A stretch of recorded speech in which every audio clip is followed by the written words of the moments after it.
আসসালামু আলাইকুম dear friends, আশা করি সবাই অনেক ভালো আছেন। সবাইকে পবিত্র জুমার দিনের শুভেচ্ছা, জুমা মোবারক। বুঝতে পারছেন যে আজকে কী নিয়ে আলোচনা হবে। আসলে আজকের হেডলাইনটা হচ্ছে ইচ্ছা থাকলে উপায় হয়। মানুষ যদি সৎভাবে কোনো কিছু চায় সেটা পায়, এটার উদাহরণ আজকে আলোচনা করা হবে। আপনারা জানেন যে ইতিমধ্যে একটি খবর শুধু ফেসবুকের টাইমলাইনে ঘুরপাক খাচ্ছে, অনেক চ্যানেলও সেটাকে ঢালাওভাবে প্রচার করছে। আশা করি ভিডিওটি সম্পূর্ণ দেখবেন, তাহলে আপনার ভিতরেও কিছু ইচ্ছে তৈরি হতে পারে, অদম্য ইচ্ছা, যার ফলে আপনিও কিছু জয় করে ফেলতে পারেন। তো প্রথম হচ্ছে দেখেন যে বগুড়া ট্রাফিক পুলিশ আব্দুস সামাদ সাহেব, তার বয়স 57 বছর। তো 57 বছর বয়সে এসে তিনি এইচএসসি পাশ করেছেন এবং তার জিপিও ভালো। আপনারা শুনলে অবাক হবেন যে তার জিপিও হচ্ছে 4.25, অর্থাৎ যে সর্বোচ্চ জিপিএ থাকে যেটা A+, সেখান থেকে একটু নিচে, এক ধাপ নিচে, অর্থাৎ তিনি 70 থেকে 80 পেয়েছেন, 79 পেয়েছেন প্রত্যেক সাবজেক্টে অ্যাভারেজে। তাহলে তার অদম্য, তার মেধা, তার ইচ্ছা, তার শক্তি, তার কর্মটা আপনারা বুঝতে পারছেন যে তার কতটা ইচ্ছা শক্তি ছিল। আসলে মানুষ চাইলে যে অনেক কিছু করতে পারে, সম্ভব হয়, সেটা এই যে বগুড়া ট্রাফিক পুলিশ আব্দুস সামাদকে দেখলেই বোঝা যায়। যেমনটি তিনি আরও বিগত 37 বছর আগে 8ম শ্রেণী পাশ করে এই পুলিশের ট্রাফিক বিভাগের তিনি নিয়োগ হয়েছিলেন। অভাব অনটনের কারণে তিনি বেশি লেখাপড়া করতে পারেননি, যতটুকু জানা যায়। তারপর কিন্তু তিনি তার শখের কথা বলেছেন যে তিনি হোমিও বই চর্চা করতেন, অর্থাৎ তিনি ভাবতেন যে হোমিও শিখলে, হোমিওতে যে আমি ডিপ্লোমা করি, তখন তো আমাকে এইচএসসি পাস হতে হবে, তখন আসলে আমি কিভাবে পার করব। তার ভিতরে যে একটি চিন্তা ছিল, তার ভিতরে যে একটি অদম্য ইচ্ছা ছিল যে আসলে আমি হোমিওপ্যাথিক ডাক্তার হব অথবা হোমিওপ্যাথিটা আমি কমপ্লিট করব। তো সেই চিন্তা কিন্তু তাকে ঘুমাতে দিত না। তিনি সবসময় চিন্তা করতেন যে আসলে আমাকে একটা কিছু করতেই হবে। তখন তিনি 57 বছর বয়সে কিন্তু খুব চালাকি করে, নিজেকে খুব বুদ্ধিমানী করে নিজেকে ভর্তি করিয়ে দিলেন একটি স্কুলে, বিদ্যালয়ে। সেখান থেকে কিন্তু তিনি একটি ভালো জিপিএ পেয়ে পাশ করলেন। আর মাত্র, আপনারা একটু তথ্য জানবেন যে আর মাত্র 2 বছর পরেই তিনি অবসরে যাবেন। তো এখন হচ্ছে যেটা থেকে আমরা কি শিখলাম, দেখেন মানুষ চাইলে অনেক কিছু করতে পারে, সেখান থেকে সে আরও ভালো কোনো পর্যায়ে যেতে পারবে।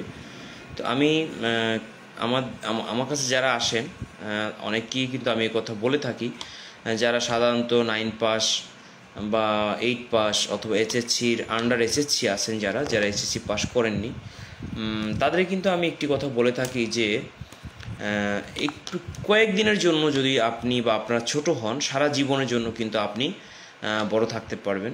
জাস্ট ফর এক্সাম্পল, আপনি একটা জিনিস দেখেন, যদি আপনি কোনো লেখাপড়া না করেন, সে আপনি 7 পাস অথবা 5 পাস, তো আপনাকে যদি কেউ প্রশ্ন করে বা আপনি যদি কোথাও যাওয়ার পরে কিন্তু আপনাকে জিজ্ঞেস করবে যে আসলে তুমি কতটুকু লেখাপড়া করেছো, তখন আপনি কিন্তু কথাটা কোনো অ্যান্সার করতে পারবেন না। অর্থাৎ আপনি কিন্তু তখন খুব কষ্ট পাবেন, অর্থাৎ আপনার ভিতরে একটি অজানা কষ্ট থাকবে। কারণ আসলে যে যত কথাই বলেন, মুখে মুখে বলেন, যারা লেখাপড়া করেন না তাদের ভিতরে একটি কষ্ট থাকে এবং তারা অনেক জায়গায় লজ্জা বোধ করেন। এটা আমরা নিজেরাও অনেক সময় দেখেছি, যার ফলে অনেক সময় আমরা যখন বুঝতে পারি যে সে লেখাপড়া তো করতে পারেননি বা সুযোগ হয়ে ওঠেনি, তখন আমরা তাদেরকে কিন্তু অনেক সময় আমাদের অফিসে আসলে, কোথাও গেলে আমরা নেক্সট ওই বিষয়ে কথা বলার চেষ্টা করি না। তো একটি জিনিস দেখেন, যে আমি যেটা বলতে চাচ্ছিলাম, যেটার জন্য আসলে আমার এই ভিডিওটা আসা, সেটি হচ্ছে দেখেন, মনে করেন আপনি এইচএসসি করেন নাই, অথবা ইন্টার করেননি, অথবা বিএ পাস করেননি, অথবা এমএ পাস করেননি, আপনি যে কোনো একটি এর নিচে থেমে থেকেছেন এবং আপনি উপরেরটা করেননি। তখন কি হবে, যদি আপনি একটু আমার কথাটা মনোযোগ দিয়ে শুনলে মনে হয় যে আপনি বুঝতে পারবেন যে বিষয়টি কী। তখন আমাকে যদি কেউ জিজ্ঞেস করে যে তুমি কী পাস করেছো? তখন আমি কিন্তু এসএসসি পাস যদি না করে থাকি তখন কিন্তু আমার মুখটা ছোট হয়ে যাবে।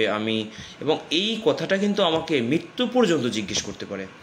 এমনকি আমার ছেলে মেয়ে, নাতি নাতনি যারা থাকবেন তাদেরকেও জিজ্ঞেস করতে পারেন যে তোমার দাদা বা তোমার নানা বা তোমার বাবা কী পাস করেছেন। তখন কিন্তু তারা আমাকে এমএ পাস বলতে পারবে না। তো এই জন্য আমি একটা কথা বলি, যেমন মনে করেন আপনি অষ্টম শ্রেণী পাস করেছেন, এইচএসসি পাস করতে আপনার 2 বছর লাগবে।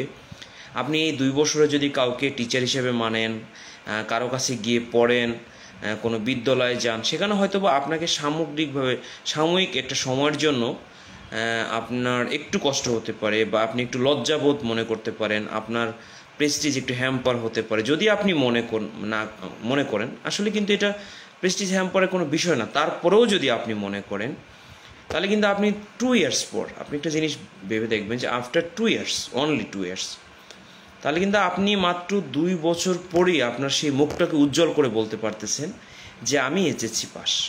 আমার কথাটা মনে হয় আপনারা ভালোভাবে বুঝতে পারছেন যে অর্থাৎ আপনি যখন অশিক্ষিত থাকবেন, আপনি যখন কোনো পাস না করবেন, তখন কিন্তু মৃত্যু পর্যন্ত, এমনকি মৃত্যুর পরেও কিন্তু আপনার পাস নিয়ে কথা উঠতে পারে।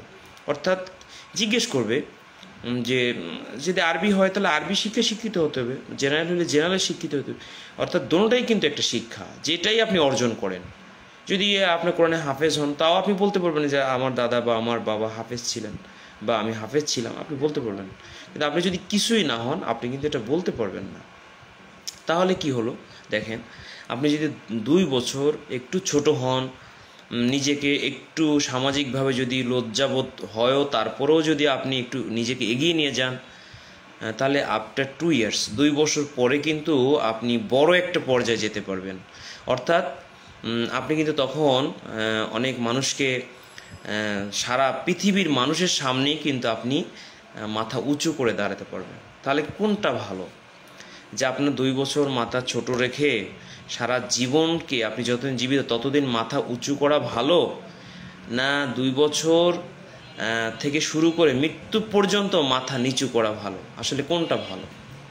এই জন্য আমি সবাইকে সাজেস্ট করি যে যারা লেখাপড়া করার সুযোগ পাননি, অনেক সময় আছে যে আমরা আসলে শুধু বললেই হবে না, অনেক পারিবারিক টানাপোড়েন, তাদের কষ্ট, তাদের অভাব, তাদের অনাটন, কারো বাবার মৃত্যু হয়, কেউ পরিস্থিতির শিকার হন, অনেকভাবে মানুষ আসলে নাজেহাল অবস্থা থাকেন। আসলে তখন তাদের জন্য সুযোগ হয়ে ওঠে না। কিন্তু আপনি তো পরক্ষণে কিন্তু আপনি কিন্তু একটা পেশার সাথে অবশ্যই নিজেকে জড়ান। তখন কিন্তু আপনি কখনো না কখনো একটু ফ্রি হন, বা কখনো কখনো আপনি চাইলে কিন্তু এটা পারেন। তখন হয়তো বা আমরা ঢাকা শহর দেখবেন অনেক নাইট স্কুল আছে, অনেক বিভিন্ন জায়গায় স্টাডি করার মতো ব্যবস্থা আছে। অনেক প্রাইভেট স্কুলে কিন্তু চাইলে তারা 2টা টাকার বিনিময়ে তা আপনাকে একটা রেজিস্ট্রেশন করে দিতে পারে।